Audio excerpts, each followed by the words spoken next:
जो है वो मैक्रो जो है वो अपसाइड सरप्राइज कर सकते हैं। इनफैक्ट नीलेश ये अपने नीलकंठ मिश्रा भी हमसे बात कर रहे थे, तो वो भी यही कह रहे थे कल कि कहीं ग्रोथ में एक्चुअली अपसाइड रिस्क है।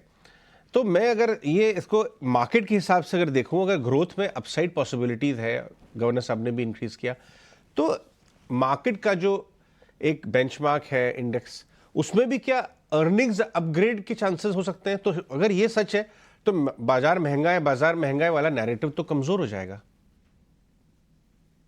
बाजार डेफिनेटली महंगा है अजय। अगर हम पॉकेट्स ऑफ स्टॉक्स देखें, सेक्टर्स देखें, वहां पे बहुत फ्रॉड हमें दिख रहा है, इसलिए हम थोड़े कॉन्शियस है नियर टर्म।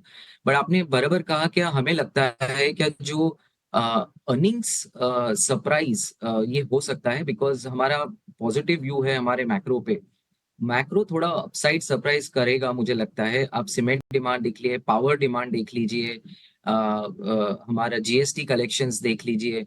ये सारे जो इंडिकेटर्स है वो ग्रोथ की तरफ इशारा करते हैं, और हमें लगता है क्या इवन इफ चाइना थोड़ा स्लो डाउन होगा, ग्लोबल स्लो डाउन होगा, तो कमोडिटी प्राइसेस भी गिरेंगे, और वो इंडिया के लिए बहुत बढ़िया है। हमने अभी ऑलरेडी देखा ऑयल कैसे डिस्पाइट इतना सारा जियोपॉलिटिकल टेंशन के वजह से भी oil is not going towards 100 but it is falling.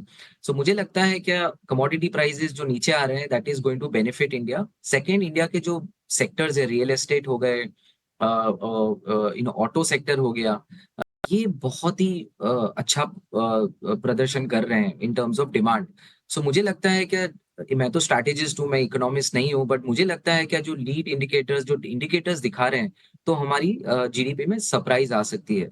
अगर ये ट्रांसलेट होती है अर्निंग्स में, सो हम एक रेशियो देखते हैं क्या, earnings to total listed company earnings to GDP ratio. ये रेशियो अभी समवेयर अराउंड 4%, 4.5% के आसपास है। ये बढ़ सकता है एज हमारी इकोनॉमी जैसे जैसे फॉर्मलाइज हो रही है। सो जो percentage of profits of large companies, ये एक हमें लगता है कि ये बढ़ सकती है। सो पहले जीडीपी और अर्निंग्स का एक डिस्कनेक्ट हो गया था, बिकॉज हमारी पीएसयूज में काफी ट्रबल था। आज वो क्लीन अप हो चुका है, और आज हमें लगता है क्या double digit mid tin kind of earnings वो इजीली आ सकते हैं इंडिया में। और अगर इंडिया का जीडीपी सरप्राइज करता है, सो वो हमें एक अर्निंग्स अपग्रेड की भी संभावना देता है। और दूसरा, हमें ये भी समझना है कि जो हम टाइम करेक्शन बोलते हैं, सो हर मंथ हम जब रोल फॉरवर्ड करते हैं अपना ईपीएस, तभी अर्निंग्स बढ़ती है और हमारा वैल्यूएशन करेक्शन होता है। तो शायद हम एक टाइम करेक्शन फेज से जा सकते हैं। बट अगर हमारा 12 महीने का व्यू है, तो हम FY26 का ईपीएस देखेंगे, मार्च 2026, बिकॉज एक साल के बाद हम जब दिसंबर 2024 में होंगे, तब हम मार्च 2026 का ईपीएस देखेंगे, जो अभी अराउंड 1200 के आसपास है निफ्टी का ईपीएस। सो आप 18 से 19 का पीई लगा सकते हैं, शायद इससे ज्यादा भी हो अगर इंटरेस्ट रेट बहुत ज्यादा गिरे। सो 18 से 20 एक पी लगा दीजिए 12 के टाइम्स पे, तो मुझे लगता है कि हम मार्केट पर्सपेक्टिव से भी फेयरली प्राइस्ड है। But in the near term एक कंसोलिडेशन फेज से जाएंगे, but almost single high single digit का रिटर्न हमें दिख रहा है मार्केट में, और वो भी हमें लगता है कि वो अर्निंग्स के थ्रू आ सकता है।